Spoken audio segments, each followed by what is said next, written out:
तो देवियों और सज्जनों, कुर्सी की पेटी बांध लीजिए, क्योंकि एक बार फिर से हम कुछ लोगों का मौसम बिगाड़ने आ चुके हैं। देखिए भाई, अभी उस लेवल के पत्रकार तो खैर हम नहीं हैं कि हमारी आवाज़ डायरेक्ट रजब तैयब एर्दोगान सुन लें।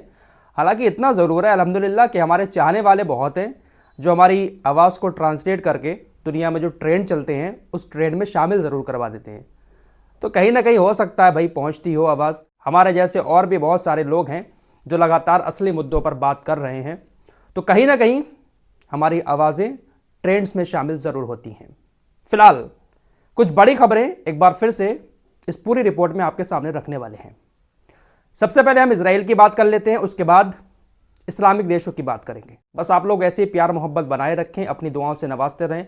इंशाल्लाह हमारी हमेशा कोशिश रहेगी कि आप लोगों तक सही और ऑथेंटिक खबर ही पहुंचाई जाए। मेरे दोस्तों, पिछले हफ्ते मैंने आप लोगों से एक बहुत बड़ी बात कही थी और मैंने आपसे कहा था कि आप इस वीडियो को अभी सेव करके रख लें, क्योंकि हफ्ता 10 दिन के बाद जो बात मैं आज बोल रहा हूं वो बात आपके सामने आ जाएगी। और आज वो बात दुनिया के सामने आ चुकी है। दरअसल हमास ने जब इजराइल के बंधकों को रिहा किया था, तब मैंने आपसे कहा था कि ये जो बंधक खुशी खुशी अभी हमास के पास से जा रहे हैं। हफ्ता 10 दिन के बाद आप लोग देखना, इजरायली मीडिया, इजराइल की सरकार और दुनिया की जो यूरोपीय मीडिया है वो हमास को लेकर एक बहुत बड़ा प्रोपेगेंडा चलाएगी और इन सभी इजरायली बंधकों के इंटरव्यू पूरी दुनिया के सामने दिखाए जाएंगे, जिसमें ये बंधक कहेंगे कि हाँ, हमास ने अपनी कैद में हमारे ऊपर बहुत ज़्यादा जुल्म किए हैं। और अब उसकी शुरुआत हो चुकी है। जिन लोगों को मेरी वो बात याद है, आप लोग कमेंट बॉक्स में ज़रूर बताना। दोस्तों, अब इजराइल की तरफ से एक नई बात दुनिया के सामने रखी गई है कि हमास की कैद में हमास ने तकरीबन 10 बंधकों को सेक्सुअल अब्यूज्ड किया। आसान भाषा में समझाऊं तो जो नागरिक हमास की कैद से छूट कर आए हैं, प्रधानमंत्री तो काफ़ी दिन से उनसे मिलने को कह रहा था, लेकिन वो लोग मिलना नहीं चाह रहे थे। अब एसोसिएट प्रेस क्लब में उनको बुलाया गया। एसोसिएटेड प्रेस क्लब में उन लोगों से कुछ बातें कही गई और उसके बाद दुनिया को जानकारी दी गई एसोसिएटेड प्रेस क्लब की तरफ से कि हमास ने ये जो बंधक आए हैं इनमें से 10 लोगों के साथ यौन उत्पीड़न किया है। और ये जो 10 लोग हैं इसमें सिर्फ महिलाएं ही नहीं है बल्कि इसमें पुरुष भी शामिल हैं।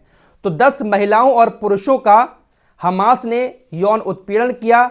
हमास ने गलत काम किए, उनके साथ गालियां भी दी और बहुत कुछ किया। इजराइल की एसोसिएटेड प्रेस की तरफ से दुनिया भर की मीडिया को यह जानकारी दी गई और उसके बाद पूरी दुनिया की मीडिया ने अब चलाना शुरू कर दिया है कि हमास ने अपनी कैद में इजराइल के बंधकों को सेक्सुअल अब्यूज्ड किया है।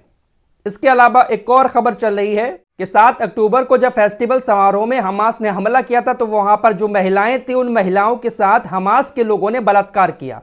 क्योंकि रिपोर्ट जो आई है उसके मुताबिक जहां पर फेस्टिवल हो रहा था उस जगह पर कई सारे ऐसे सबूत मिले हैं जिसमें यह साबित होता है कि इजरायली महिलाओं के साथ हमास के लोगों ने उस दिन बलात्कार करके उनके अंगों को काट दिया। कई सारी महिलाओं के जिस्म के कटे हुए अंग वहां पर पड़े हुए मिले हैं, जिससे यह बात साबित हो रही है, उनके अनुसार यह बात साबित हो रही है कि हमास ने महिलाओं का बलात्कार किया और उसके बाद उनके जिस्म के अंग काट दिए। इन सारी चीजों को लेकर इजराइल के प्रधानमंत्री नेतन्याहू कह रहा है कि भाई इतना सब कुछ किया है हमास ने हमारी महिलाओं के साथ, लेकिन फिर भी दुनिया खामोश है। अरे मेरे दोस्तों, ये सिर्फ और सिर्फ एक प्रोपेगेंडा है अपने कत्लेआम को जायज ठहराने के लिए। दुनिया इजराइल के ऊपर सवाल ना उठा सके, दुनिया इजराइल से ये ना कह सके कि तुम बेगुनाह लोगों को मार रहे हो, इसलिए उसने हमास के नाम पर एक और नया प्रोपेगेंडा चला दिया है।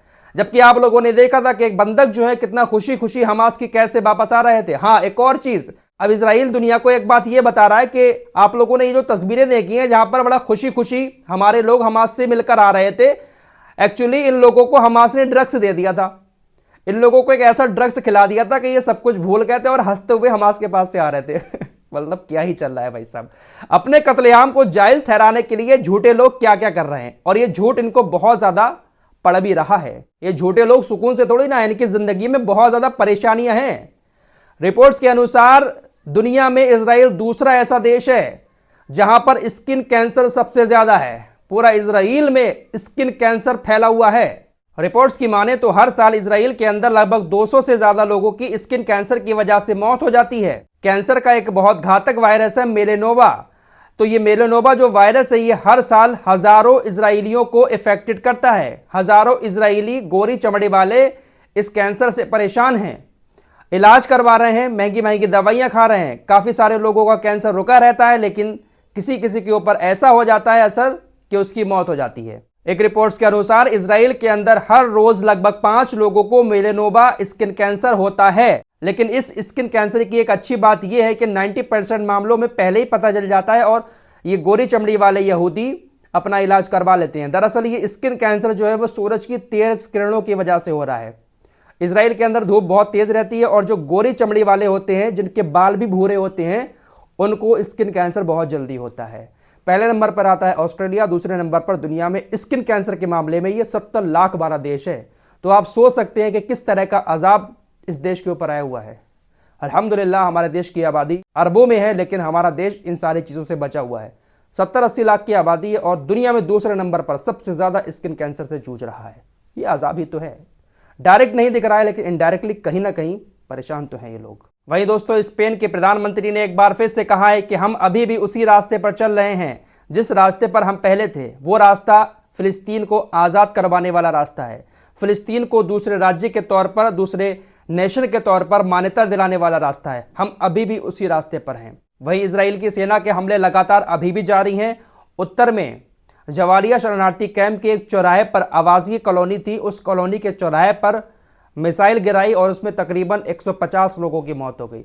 दोस्तों, ये जो मौतों के आंकड़े हम लोग सुन रहे हैं ना पिछले 2 महीने से, तो अब ये 2-4 मौतें कहीं और हो जाती हैं, अपने देश से कोई खबर आती है कहीं और की, तो शायद हमें लगता है अरे ये तो कोई बड़ी बात नहीं है, क्योंकि मौतों के आंकड़े इतने ज़्यादा सुन लिए हैं कि अब छोटे मोटे आंकड़े नज़र के सामने नहीं आ रहे हैं। छोटे मोटे आंकड़ों को लेकर शायद हो सकता है आपके दिल में दुख दर्द ना होता हो, क्योंकि आंकड़े तो ऐसे आते हैं 150 मर गए, 400 मर गए, 500 मर गए। भाई साहब, मौतें हो रही हैं या कोई तमाशा चल रहा है? दोस्तों, वीडियो के शुरू में जो बातें मैंने आपके सामने रखी थी, आइए ज़रा इन बातों को भी क्लियर कर देते हैं कि आखिर ये बातें मैंने आपसे क्यों कही हैं। दरअसल अभी लास्ट वीडियो में और पहले भी हम रजब तैयब एर्दोगान को लेकर बहुत सारी बातें कर रहे हैं। रजब तैयब एर्दोगान ने इजराइल से अपने डिप्लोमेटिक टाइज ख़त्म नहीं किए हैं।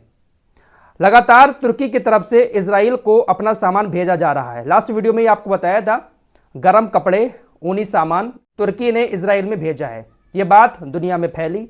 हमारे जैसे बहुत सारे लोग हैं जो दुनिया में ट्रेंड चलवाते हैं सोशल मीडिया के जरिए। जब ये बात बहुत ज़्यादा फैली तो अब रजब तैयब एर्दोगान के विदेश मंत्री ने सामने आकर इस मैटर पर भी बयान दिया है। तुर्की के विदेश मंत्री ने साफ कह दिया कि देखिए भाई, हमने अपने इजराइल से डिप्लोमेटिक टाइज ख़त्म नहीं किए हैं। जो हमारा कारोबारी लेन देन है वो हमने अभी ख़त्म नहीं किया है, क्योंकि हमारा भाई रिलेशन 74 साल पुराना है और इस रिलेशन को ख़त्म करने में ना तो अभी हमारा कोई इंटरेस्ट है और ना ही हमारी कोई इच्छा है। सबूत के तौर पर रिपोर्ट आपकी स्क्रीन पर है। विदेश मंत्री ने साफ कह दिया कि भाई हम कारोबार करते रहेंगे, हमारा तो 74 साल पुराना इनसे इतिहास है। 74 साल से हमारा कारोबार चल रहा है। हाँ, थोड़ी बहुत खटास रहती है बीच में, लेकिन कारोबार हमारा जारी रहता है। तो अभी कोई इच्छा नहीं है हमारी, हम कारोबार ऐसे ही करते रहेंगे। ये हैं आपके और हमारे और पूरी दुनिया के खलीफा रजब तैयब एर्दोगान। मिलते हैं एक और नए वीडियो के साथ, तब तक के लिए अपना ख्याल रखिए।